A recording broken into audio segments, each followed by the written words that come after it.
My setup used to be in a living room in a 1-bedroom apartment, and now that's something I don't recommend when you're living with somebody else. Not that it's a big deal to have your setup in your living room instead of having an actual living room. The problem is that you don't have your own living room, right? You don't have space for it anymore. It's just your setup. You don't get to have a spa where you can chill at the end of the night, sit down and watch TV, or, it's Sunday morning, you want to have your cup of coffee, play some video games on the couch. You don't want to be at your setup, or you don't want to be in bed. You want to be on the couch, man. That's a very specific feeling, right? When you don't have that space available and it's just your setup, you miss it. You really do miss it. But things are different, obviously, and I'm gonna walk you guys through my 2025 dream living room setup. And it's not finished, and it's a work in progress. I want to show you guys that this is just a start, and maybe you guys can help me and my girlfriend curate the space a little bit more. Now, a room to me is a canvas that has been untouched, ready for you to create your masterpiece,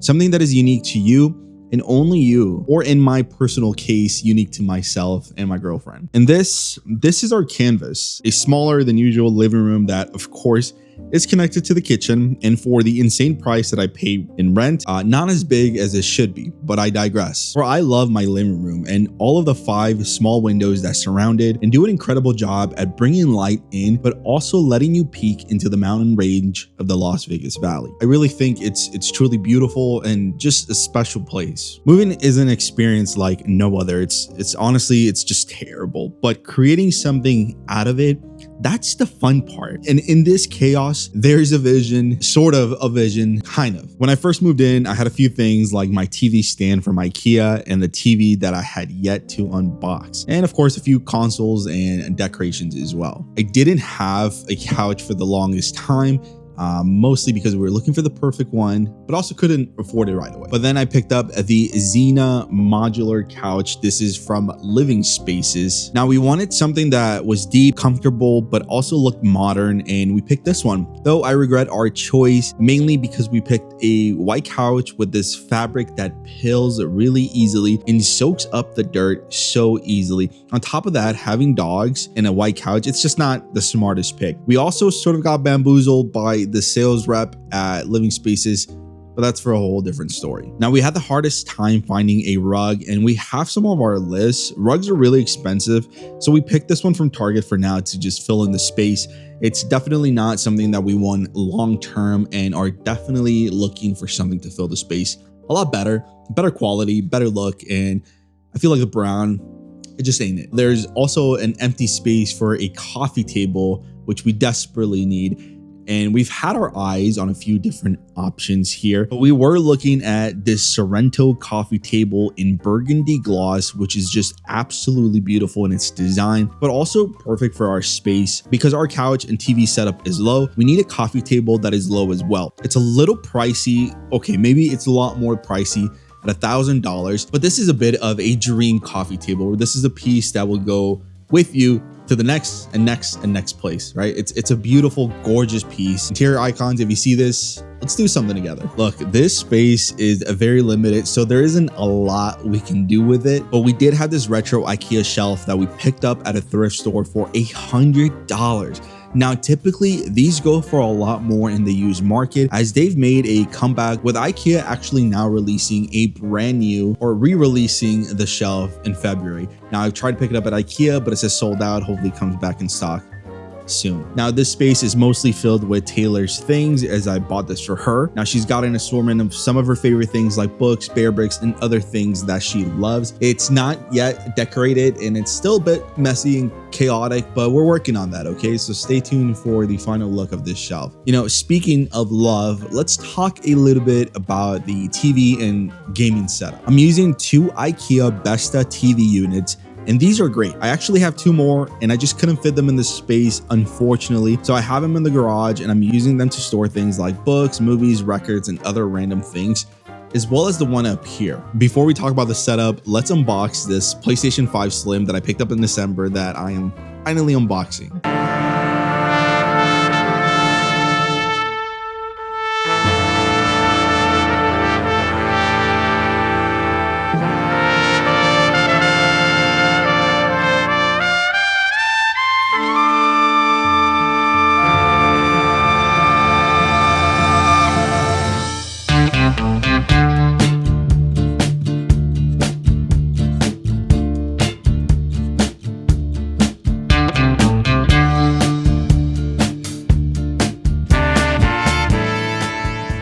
Now, I currently have an OG PS5 in my office setup, and if you haven't seen that, make sure you check that video out. It's actually insane. But you know, I need one for the living room, so here we are. This is the disc-free version, which I picked up during the holidays for about $350, I believe. Now, it includes some Fortnite digital cosmetics and V-Bucks, as you can see on the box. And I went with a disc-free version because I honestly do not own any physical PS5 games. Now, this console, for the most part, is just used to play all my exclusives and older PlayStation games that are currently on their PlayStation Plus service. And for my use, I'm going to be pairing it up with a vertical stand, which is sold separately for the Slim edition of the PS5. In my opinion, this is a bit silly and a bit of a cash grab, but since I had no space to lay it horizontally, my hand was a bit forced here. Now, as time goes on, I want to change that and become more of a physical media collector.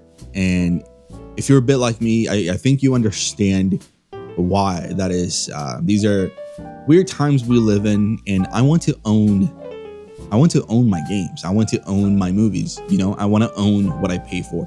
So I'll be switching to physical copies pretty soon, actually. As for right now, this option saves me money, and for what I'm using it for right now, it just makes sense, right? From left to right, we have a tray with some miscellaneous items, this floating globe lamp, record player, a small GameCube collection, as well as a GameCube, which, yes, it is set up and you can play games on the TV, Nintendo Switch, Xbox Series X, and lastly, the new PS5 Slim. Now, this is basically all you really need for the setup, or in other words, you have every option you need. In a space this big, we got to talk about the elephant in the room, right? And that's the TV. This is the 75-inch Amazon Fire TV. I mounted this here on my wall, and this TV features a 4K Omni QLED screen, Dolby Vision, voice controller with you-know-who, advanced HDR, and other features that I honestly don't know too much about or care to list, really. Now, I've owned this TV since July of 2024, and I actually have another one in my bedroom. I picked this one up for about $900, and it was delivered right to my door. Thank you, Amazon. Now, I actually signed up for split payments of $50 every single month until paid off with no interest. That's kind of a no-brainer for me. To sum up the TV, it does what it needs to do at a large resolution. It's a decent viewing experience as well as a gaming one. Now, it's not perfect, and I have a lot of thoughts about this TV that I won't necessarily get into in this video, but if you're interested in a full review on this TV, let me know in the comments. I am more than happy to talk about my experience of owning this thing for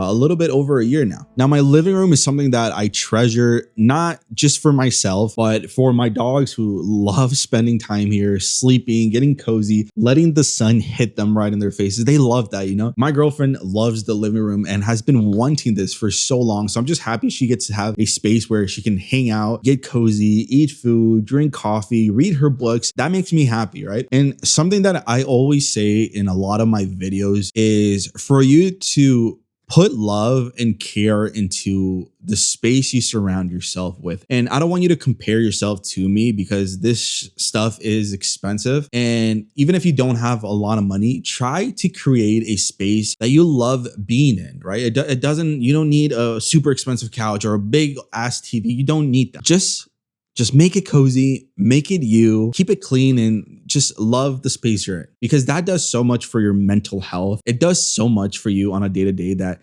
you might not realize it right away, but it makes your life a little better. Now, I hope you drew some sort of inspiration from this video for your own space out there. Or if you just maybe generally enjoyed watching the video, I appreciate that as well. So drop a like, subscribe to the channel. I'm posting every single week. We have the goal of reaching 100,000 subscribers by the end of the year. I know it's a crazy one, but we're posting weekly long forms as well as daily shorts. So I appreciate your support. I appreciate the love, and I'll catch you guys on next week's video. Bye.